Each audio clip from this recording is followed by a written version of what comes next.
അപ്പൊ കേന്ദ്ര സാഹിത്യ അക്കാദമി അവാർഡ് മേടിക്കാൻ അഖിൽ പി ധർമ്മജനെ സഹായിച്ച സ്വാധീനിച്ച ആ ആളെയാണ് നമ്മള് ഒന്ന് കാണാനായിട്ട് പോകുന്നത്.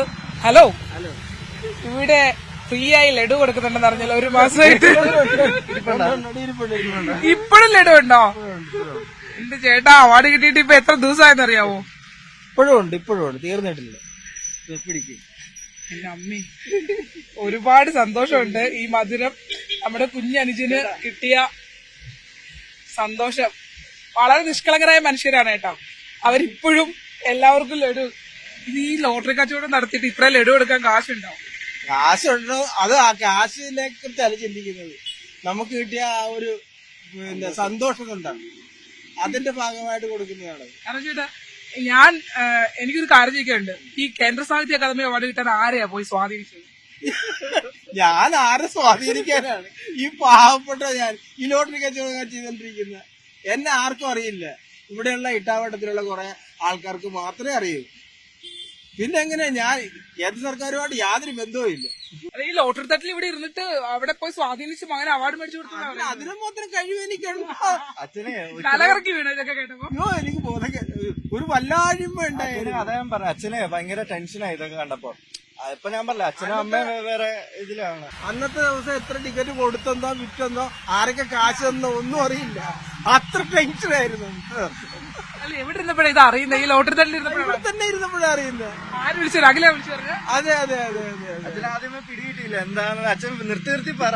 അല്ല, അറിയാമായിരുന്നു ഈ കേന്ദ്ര സാഹിത്യ അക്കാദമി അവാർഡ്, ഈ യുവ പുരസ്കാരം, ഇതൊക്കെ ഇതിനെ കുറിച്ചൊക്കെ വലിയ ധാരണ ഉണ്ടായിരുന്നു. ഒരു ധാരണയില്ല. അച്ഛൻ അങ്ങനെയുള്ള കാര്യങ്ങളൊന്നും അറിയത്തുമില്ല. അങ്ങനെയുള്ള ചിന്തകളൊന്നും നമുക്കില്ലല്ലോ. നമ്മൾ സാധാരണ ഉള്ള ജീവിതമല്ലേ. അതെ, ചെത്തൊഴിലാളിയായിട്ട് തുടങ്ങിയ ജീവിതമാണ്. അതെ സത്യം. അങ്ങനെ തുടങ്ങി പിന്നെ മേലെ വിവിധ ജോലികൾ ചെയ്തിട്ടുണ്ട്. പെട്രോൾ പമ്പിൽ അടക്കം നിന്നിട്ടുണ്ട്. അതിനുശേഷമാണ് പിന്നെ ഇത് ഒരു ഓപ്പറേഷൻ ഉണ്ടായിരുന്നു ഹാർട്ടിന്റെ. അത് കഴിഞ്ഞ ശേഷം മറ്റൊന്നും ചെയ്യാൻ പറ്റാത്തൊരു അവസ്ഥ വന്നപ്പോഴാണ് ഇതിലേക്ക് തിരിഞ്ഞത്.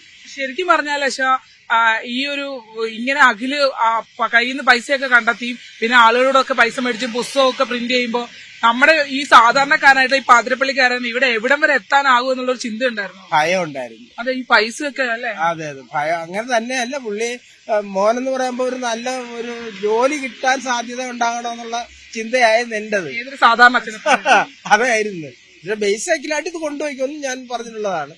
പക്ഷെ ഇങ്ങനെ ഒരു അനുഭവം ഉണ്ടാകുന്നത് ഈശ്വരൻ കടാക്ഷിച്ചിട്ട് കിട്ടിയതാണ്. എന്നാലും ഞാൻ കണ്ടപ്പോഴൊന്നും ഒരു പുസ്തകം പോലും തുറന്നു നോക്കുന്നത് ഇവനെ കുഞ്ഞിലെ കണ്ടിട്ടേ ഇല്ല. എല്ലാം രഹസ്യമായിട്ടായിരുന്നു. എന്തായാലും ഭയങ്കര സന്തോഷമാണല്ലോ. ഒരുപാട് പേര് വന്ന് ചോദിക്കുന്നുണ്ടോ? ഒത്തിരി പേര് വന്നിട്ടുണ്ട്. എനിക്ക് ഒന്നും ക്ഷയിക്കാൻ തരാത്ത ആൾക്കാർ വളരെ കുറവാ. എന്റെ മോനേക്കാൾ കൂടുതൽ ക്ഷയിക്കാൻ കിട്ടുന്ന എനിക്കാ. ഈ പാതിരപ്പള്ളി ജംഗ്ഷനിൽ ഇരുന്നിട്ട് എല്ലാവർക്കും നല്ല മധുരവും കൊടുത്ത് ഇപ്പോഴും പാവം ലഡുവും കരുതി ഇരിക്കുമായിരുന്നു. ഞങ്ങളും വരുന്നത് കേട്ടിട്ട് ലഡുവും കരുതി ഇരിക്കുമായിരുന്നു. ഇതാണ് ഇവരുടെയൊക്കെ ഒരു ജീവിതം. ധർമ്മചേട്ടന് ചെത്തൊഴിലാളിയാണ് ജീവിതം തുടങ്ങുന്നത്. പിന്നീട് ഒരുപാട് ജോലികൾ ചെയ്തു, ഹൃദയ ശസ്ത്രക്രിയ ചെയ്തു, ഒപ്പം തന്നെ പെട്രോൾ പമ്പിലടക്കം ജോലി ചെയ്തു. അങ്ങനെ കഷ്ടപ്പെട്ട് ജീവിക്കുന്ന മനുഷ്യർ. അതെ, തീർച്ചയായിട്ടും അങ്ങനെ തന്നെ ജീവിക്കുന്നത്. ഇന്നും സാധാരണ താഴെത്തട്ടിൽ നിന്നും തന്നെ ജീവിക്കണം എന്നുള്ള ചിന്താഗതിക്കല്ല. ഇത് കേട്ടപ്പോ വിഷമം തോന്നിയോ? ഈ ചില വിമർശനങ്ങളൊക്കെ സങ്കടം ഉണ്ടായി. അച്ഛനൊന്നാമതെ ഹാർട്ട് പേഷ്യന്റ് ആയതുകൊണ്ട് അച്ഛനങ്ങനെ ഒരുപാട് ടെൻഷനായ ശ്വാസം മുട്ടലും കാര്യങ്ങളും വരും. അപ്പൊ ഞാൻ മാക്സിമം ഇതിനകത്ത് ഒഴിവാക്കി നിർത്താനായിട്ട് നോക്കുകയാണ്. അതിന് പറഞ്ഞിട്ടുണ്ടോ ഈ തട്ട് അങ്ങ് ഒഴിവാക്കാനായിട്ട്? അത് ആദ്യമേ പറഞ്ഞു, ഇത് വേണ്ടെന്നൊക്കെ പറഞ്ഞു. അല്ലാത്ത കാര്യം പൊടിയെല്ലാം കൂടെ അടിച്ചു കഴിഞ്ഞാൽ അച്ഛന് ശ്വാസം മുട്ടൽ ഭയങ്കര വിമിഷ്ടമുള്ള ആളാ. പിന്നെ എനിക്ക് തോന്നിയത് അച്ഛൻ കുറച്ചാള് വീട്ടിലിരുന്നപ്പോ ഡിപ്രസ്ഡ് ആകാൻ തുടങ്ങി. അതായത് ദേഷ്യവും. അച്ഛൻ പമ്പിൽ നിന്നുകൊണ്ട് ആയിരക്കണക്കിന് ആൾക്കാർ ഡെയിലി കാണുന്നുണ്ട്. അപ്പൊ ഇപ്പൊ ലോട്ടറി തട്ടാകുമ്പോ അച്ഛന് ഇവിടെ ഒരു ബജിക്കടയുണ്ട്, ഇവിടെ അടുത്ത് കൂട്ടുകാരൊക്കെ ഉണ്ടല്ലേ ഇവിടെ. ഒരുപാട് ആൾക്കാർ സംസാരിക്കാനുള്ള സമയമുണ്ട്.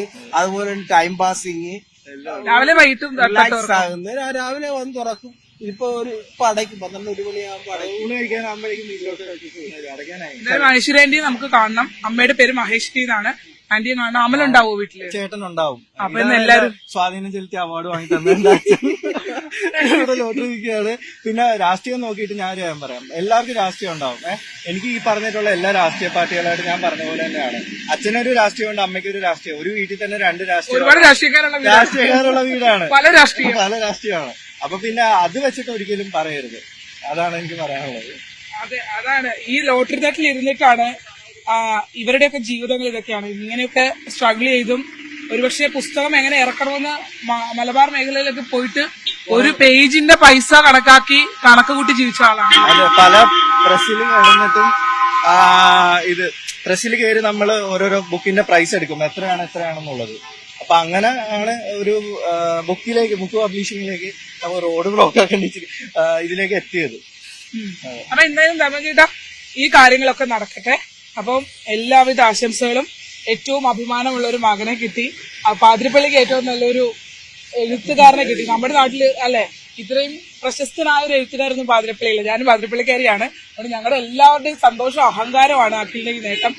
ഞങ്ങൾ വീട്ടിലോട്ട് പോവുകയാണ്. മഹേശ്വരാന്റി ഒന്ന് കാണണം, അമ്മയൊന്ന് കാണണം. അതും കൂടി കണ്ടാലേ ഇത് പൂർണ്ണമാവുള്ളൂ. അപ്പൊ നമുക്ക് അവരെ ഒന്ന് പോയി കണ്ടിട്ട് വരാം.